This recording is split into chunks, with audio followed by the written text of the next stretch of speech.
Bonjour. Saviez-vous que la théorie de l'évolution était une théorie qui était effondrée dès son premier pas?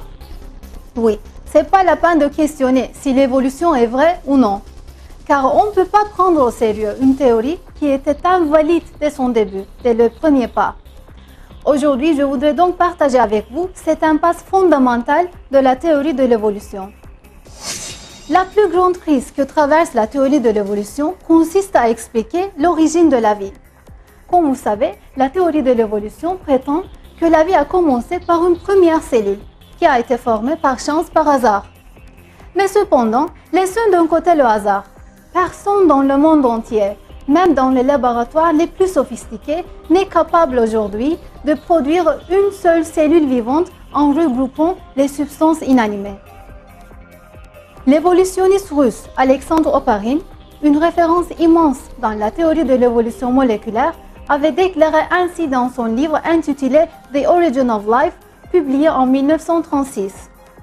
Malheureusement, l'origine de la cellule demeure la question la plus mystérieuse de la théorie de l'évolution. Depuis Oparin, les évolutionnistes ont fait plusieurs expériences. Ils ont conduit des recherches et émis des observations afin de pouvoir prouver qu'une seule cellule pouvait être formée par hasard, par chance. Cependant, toutes ces recherches qu'ils ont faites n'ont démontré davantage que la nature complexe de la cellule et n'ont fait que réfuter les hypothèses avancées par les évolutionnistes.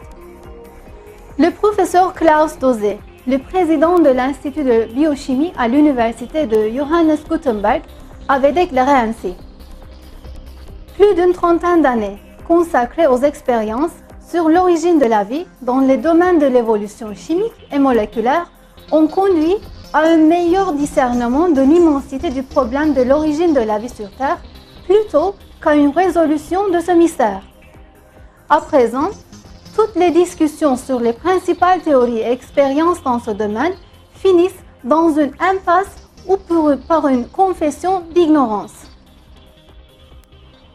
Et une autre déclaration est faite par le géochimiste Jeffrey Bada de l'Institut de San Diego Scripps prouve davantage le désespoir des évolutionnistes face à cette impasse.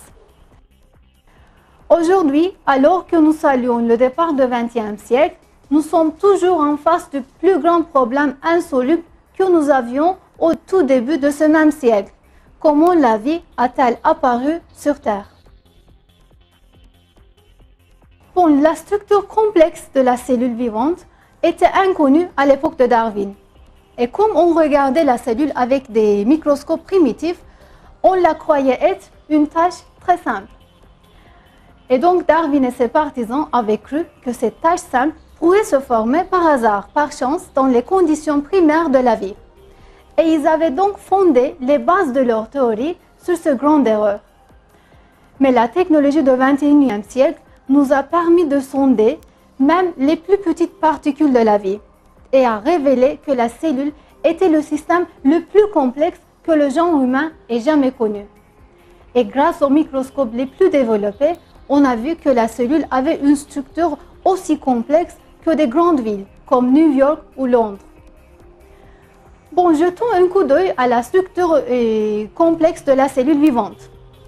Une seule cellule vivante comprend des stations d'énergie qui fournissent les besoins énergétiques de la cellule, des usines qui fabriquent les enzymes et les hormones nécessaires à la vie, une banque de données où l'information nécessaire à la fabrication des produits est stockée, des systèmes complexes de transport, des tuyaux nécessaires à transporter les matières premières, des laboratoires modernes et des raffineries pour décomposer des matières premières en parties utiles, et enfin des protéines pour la membrane de la cellule pour le contrôle des matières à l'entrée et à la sortie.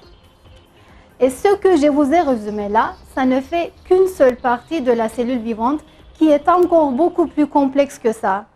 Et donc c'est évident qu'une structure pareille, tellement complexe, ne peut pas se former par hasard, par chance.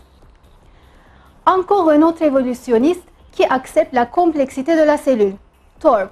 Il dit que la cellule la plus élémentaire consiste en un mécanisme plus complexe que n'importe quelle machine imaginée à ce jour, sans parler de celle conçue par l'homme. Même en face de toutes ces réalités, la théorie de l'évolution prétend que ce système, que le genre humain est incapable de reproduire et malgré son savoir, sa technologie et son intelligence, peut se former par hasard.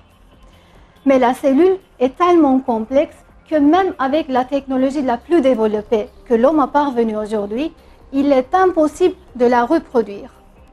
Et aujourd'hui, on a vu que tous les travaux, les expériences qui avaient pour but de reproduire une seule cellule dans des laboratoires étaient en vain.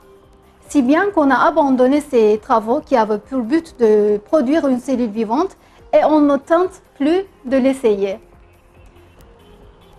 En fait, affirmer qu'une seule cellule peut se former par hasard est comparable qu'un livre s'imprime à la suite d'une grande explosion dans une imprimerie. Donc c'est aussi impossible que ça. Il est sûr et certain qu'une seule cellule ne peut pas se former par hasard, mais elle doit être créée.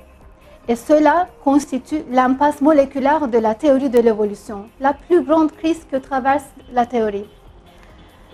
La complexité de la cellule, d'une seule cellule vivante, nous prouve évidemment l'art de la création d'une force supérieure, Allah, le Tout-Puissant.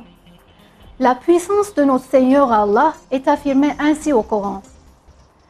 C'est lui Dieu, le Créateur, celui qui donne commencement à toutes choses, le Formateur. À lui les plus beaux noms. Tout ce qui est dans les cieux et la terre le glorifie. Et c'est lui le Tout-Puissant, le Sage. Sourate Al-Hajj, verset 24.